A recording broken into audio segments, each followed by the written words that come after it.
Big boss season 7 ലൈവിൽ ഇപ്പോൾ നടന്നുകൊണ്ടിരിക്കുന്നത് ഷാനവാസ്, ഒനീൽ, അതേപോലെ തന്നെ അഭിലാഷ്, അനുമോൾ സംസാരിച്ചുകൊണ്ടിരിക്കുകയാണ്. അപ്പോൾ ഒനീൽ പറയുന്നുണ്ട്, ഇനി നീ നോമിനേഷനിൽ വരാൻ വേണ്ടി കളിക്കണം, അതുകൊണ്ട് നീ ഇവിടെ പ്രശ്നങ്ങൾ തന്നെ ഉണ്ടാക്കണം. ജനങ്ങളാണ് ഇവിടുത്തെ എല്ലാ കാര്യങ്ങളും തീരുമാനിക്കുന്നത്. 2 വോട്ട് കിട്ടിയാൽ മതി. അക്ബറും ശരത്തും വിചാരിച്ചു കഴിഞ്ഞാൽ അടുത്ത നോമിനേഷനിൽ നീ വരും. അടുത്ത ആഴ്ച നീ ഇവിടുന്ന് പോകുമ്പോൾ, ഇവിടുന്ന് അങ്ങനെ പോകാനൊരു സാഹചര്യം വന്നു കഴിഞ്ഞാൽ നെഞ്ചും പിരിച്ചുകൊണ്ട് ഇവിടുന്ന് പോവുക. കാക്കാൻ്റെ കുട്ടി അങ്ങനെ പോകണം, അല്ലാതെ തല കുണിച്ചുകൊണ്ടല്ല പോകേണ്ടത്. എല്ലാവരും ഇവിടെ പല കാര്യങ്ങളും ചെയ്യാൻ വേണ്ടി വരും. പക്ഷേ ഇവിടെ ഇതെല്ലാം കൂടെ എല്ലാവർക്കും ഒരുമിച്ച് വിഴുങ്ങാനുള്ളതല്ല ഈ ബിഗ് ബോസ് എന്ന് പറയുന്നത്.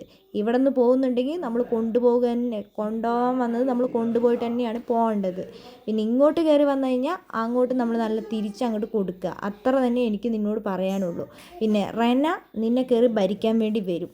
നീലും അഭിലാഷും ഒറ്റ കാര്യം മാത്രമാണ് പറഞ്ഞത്, നീ ഇനി ആരെങ്കിലും എന്തെങ്കിലും ചെയ്യാൻ വന്നു കഴിഞ്ഞാൽ നീ ചിരിക്കണം, നീ ഇനി കരയരുത്, തളരാൻ പാടില്ല, നീ ജയിക്കണം.